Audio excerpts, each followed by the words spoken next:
Stunt biking का ताल्लुक है, स्टंट बाइकिंग जो हमने देखी है यूजुअली वो वाइडर रोड्स पे होती है जहाँ पर बहुत खुली जगह मिले।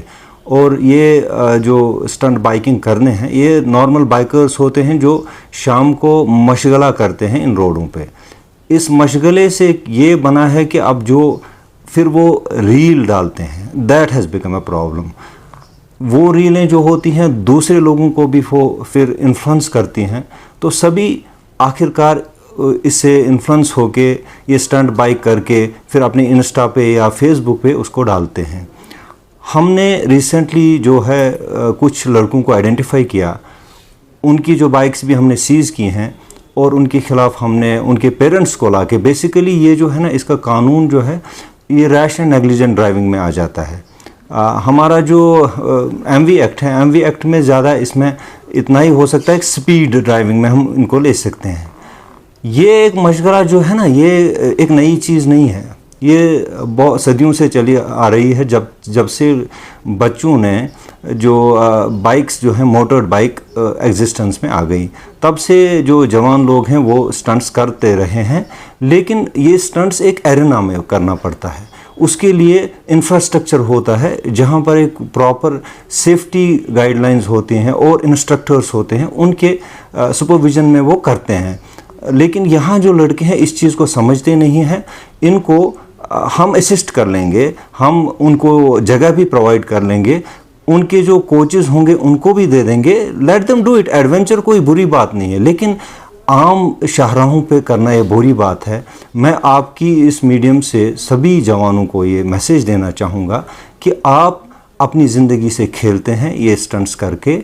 इसमें एक प्रॉपर बाइक भी होती है, हमने ये भी देखा है कि ये कोई भी बाइक उठा के स्टंट स्टार्ट कर देते हैं। अभी तो ई बाइक्स पे भी कर देते हैं, विच इज़ वेरी अनसेफ।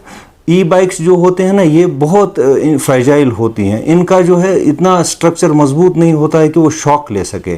तो मामूली स्पीड लेके भी उसका जो है वो फ्रेमवर्क टूट जाता है और एक्सीडेंट्स हो जाते हैं। एक तो वो खतरा रहता है, दूसरा जो राहगीर होते हैं राहगीरों को भी खतरा रहता है, जो मूवमेंट करते हैं उनको जो है दिक्कत होती है। बुज़ुर्ग लोग होते हैं, औरतें होती हैं, बच्चे होते हैं, उनको वो स्ट्राइक कर सकते हैं। हमारे पास जो है जो जितने भी रिपोर्ट्स हमारे पास आते हैं वी टेक एक्शन, लेकिन हम जो ज़्यादा काउंसलिंग पे ध्यान देते हैं, उनके पेरेंट्स को भी लाते हैं। सभी को रेस्पॉन्सिबल बनना पड़ेगा और हमें भी एनफोर्समेंट करनी पड़ेगी, that we are doing. Sir Eid भी आने वाली है, तो अगर देखा जाए तो मतलब कई सारे ऐसे मुकाम आते हैं जैसे कि निट्टीपोरा और डाउन टाउन में अभी भी ट्रैफिक जैम देखने को मिलता है। उस डिपार्टमेंट क्या कुछ कर रहा है? हम कल भी रोड पे थे, जब भी पीक और शाम को यूजुअली, इस वक्त तो रहेगा थोड़ा बहुत प्रेशर तो रहेगा। ट्रैफिक सिविल लाइंस की तरफ आएगा, लाजमी है, क्योंकि यहाँ पर जो शॉपिंग करते हैं लोग, उसके बाद जो ट्रेडिशनली यहाँ पर जो बेकरी सेलर्स हैं उनके पास बेकरी लेने के लिए आ जाते हैं।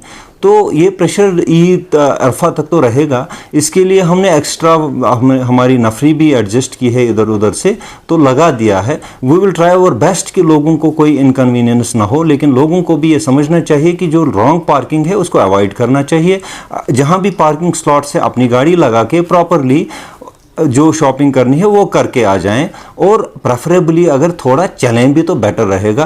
तो ये जो है दुकान के सामने गाड़ी खड़ा ना करें। हमारी रिक्वेस्ट रहेगी कि कल से हम देख रहे हैं कि काफ़ी सारे लोग जो हैं, और दुकानदारों को भी ये चाहिए कि जितने भी उनके पास कस्टमर्स आते हैं अपने ही कुछ अमला लगा के उनको वहाँ पर पार्किंग ना करने दें। तो ट्रैफिक के लिए कुछ खास एडवाइजरी ईद पे हमारा जो रहेगा मेन जो ईद नमाज होगी वो हज़रत बल में रहेगी। उसके लिए हमने प्रॉपर अरेंजमेंट्स की हैं। जो वन वे ट्रैफिक उसके लिए बनता है, और एक एडिशनल चीज़ इस वक्त जो हुई है एडमिनिस्ट्रेशन ने, वहाँ पर मल्टी लेवल जो पार्किंग है वो ऑपरेशनलाइज कर रखी है।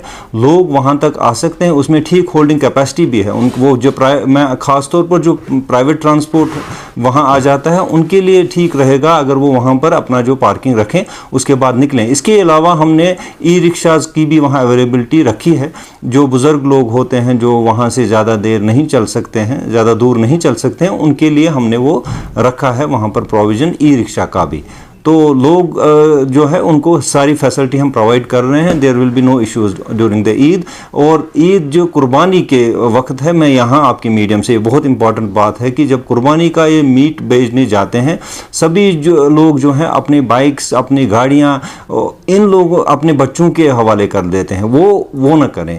उससे क्या होता है कि एक्सीडेंट्स हो जाते हैं, ट्रैफिक कंजेशंस होते हैं, बाकी चीज़ इश्यूज भी आ जाती हैं। उसको पेरेंट्स को देखना पड़ेगा, सोसाइटी को भी कंट्रीब्यूट करना पड़ेगा, और हम भी इस पर नज़र रखेंगे, लोगों को कोई दिक्कत होने नहीं देंगे।